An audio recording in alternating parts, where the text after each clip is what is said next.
Pemirsa Gatra TV, kembali Anda menyaksikan Gatra Insight. Saya akan kembali melanjutkan beberapa tema bahasan di Gatra Review untuk edisi bulan April di 2020 ini, pemirsa Gatra TV. Dan mengenai tema besar dari Gatra Review adalah satu tekad menangkal atau melawan Corona. Dan juga saat ini sudah berlangsung PSBB yang sudah berlangsung di beberapa tempat yang ada di Indonesia. Juga akan ada yang diperpanjang atau juga akan diberhentikan. Ada yang di minggu ini atau di tanggal 29 nanti akan dihentikan, kemudian di tanggal 4 Juni dan ada juga yang tanggal 8 Juni. Akan saya bahas juga bersama dengan pemimpin redaksi dari Gatra Review, Pak Guritno. Nah, kira-kira Pak Guritno, apakah memang sejauh ini PSBB yang sudah diterapkan oleh pemerintah pusat maupun pemerintah daerah itu sudah berhasil atau ada menunjukkan perkembangan atau tidak? Oke, makasih pertanyaan yang menarik, Mas Febi. Jadi tulisan soal PSBB ini ya, pembatasan sosial berskala besar ini udah kita rancang sejak April gitu loh. Dan di Gatra Review.com-nya ya, yang portalnya itu kita update terus gitu loh.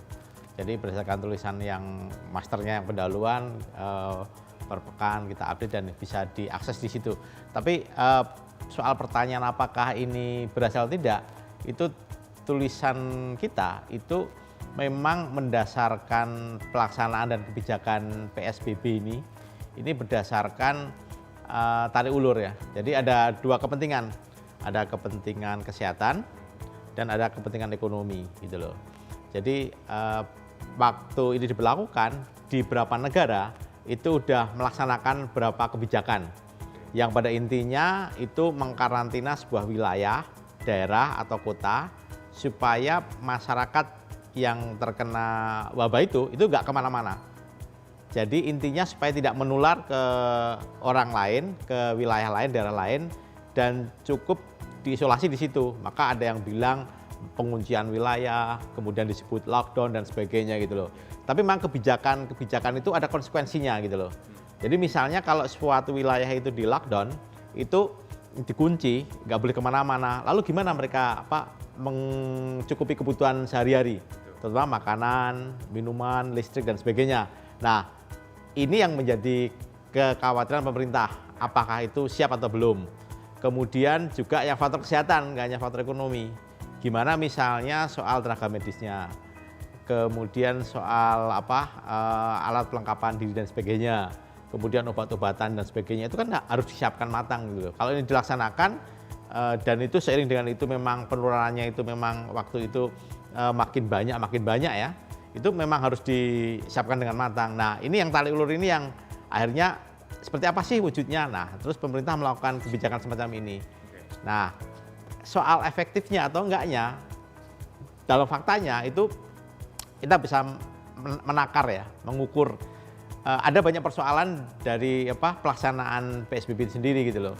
Ada dua hal yang Gatra Review soroti, yaitu pelaksanaan ketika masing-masing daerah.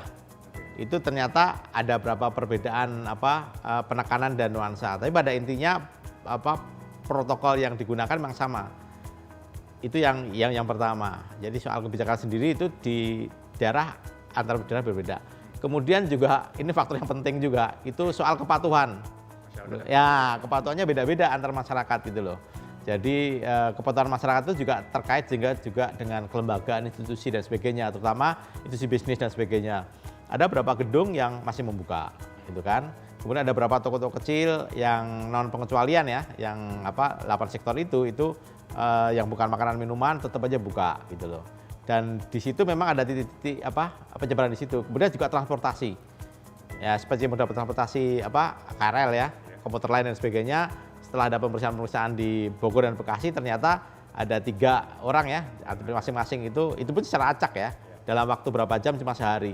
Coba kalau itu rutin terus dan sebagainya gitu kan, nggak acak, itu mungkin temuan orang positif itu akan lebih besar kan, karena juga temuan ini kan juga berdasarkan rapid test, kemudian swab test dan sebagainya yang lebih akurat gitu.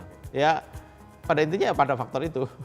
kepatuhan dan juga tingkat dari pemerintah itu sendiri ya, Pak Gurito ya. Nah, kira-kira apa mungkin yang bisa dikoreksi oleh pemerintah? Karena kan di DKI sendiri 4 Juni akan berakhir, kemudian di Jawa Barat 29 Mei kalau tidak salah akan berakhir. Nah, kira-kira apakah memang berkaca dari negara-negara lain harus semua elemen masyarakat harus patuh, atau memang harus terus bahu-membahu agar penyebaran COVID-19 ini semakin mengecil? Oke, kalau ini kan sebenarnya skenario ya. Jadi tanggal 4, tanggal 5, kemudian kalau kita lihat di pemberitaan dan di medsos ya, menyebar itu ada berapa deretan mall ya, ada 30 mall di Jabodetabek yang akan buka dan sebagainya.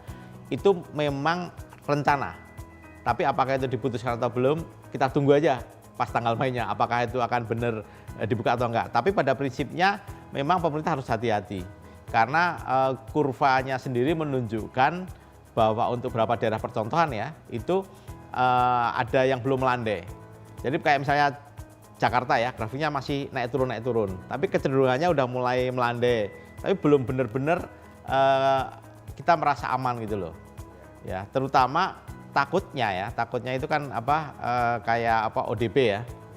Kemudian orang yang membawa carrier tapi dia tidak diketahui, nggak merasa sama sekali. Dan itu kalau mengenai orang-orang yang komorbid ya, yang beresiko dia dengan penyakit bawaan, itu sangat-sangat beresiko gitu. Nah, pendekatan yang baik memang ada batasan skenario-nya itu harus diukur dengan parameter kesehatan. Tidak bisa dengan parameter ekonomi. Karena kalau ini meledak lagi, itu yang akan kalang kabut tidak hanya sektor ekonominya, tapi sektor kesehatannya akan kalang kabut gitu loh. Kemudian soal daya tampung, kapasitas tempat tidur dan sebagainya gitu. Dan itu akan memperpanjang persoalan-persoalan lagi gitu loh. Jadi memang harus diukur secara untuk buka dan setidaknya. Kemudian yang kedua itu faktor pengawasan. Tadi sebelumnya saya sebut soal disiplin ya. Jadi memang harus ada kontrol yang tegas. Kalau kita lihat pelaksanaan di negara-negara lain itu tegas sekali. Jadi misalnya kalau itu tempat pariwisata, hotel atau tempat kuliner, itu akan seperti apa batasannya, jarak ketat dan sebagainya, itu harus ketat sekali gitu loh. Kemudian kalau rumah sakit rumah sakit itu kesiapannya seperti apa? Apakah memang udah ada? Kemudian kan ini belum ada yang dinyatakan bahwa obat tertentu itu mujarab.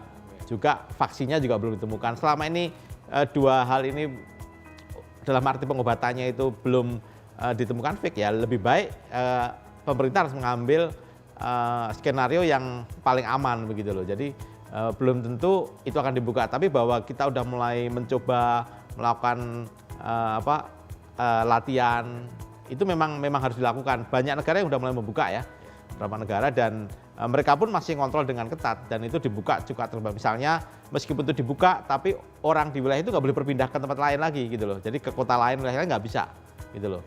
Itu Indonesia juga menurut itu juga misalnya ada surat izin dan sebagainya gitu. Malah kita lihat ada juga permainan surat izin untuk keluar masuk Jakarta dan sebagainya. Dan ini membuktikan bahwa negara kita beragam dari segi pengetahuan, kedisiplinan dan sebagainya gitu kan.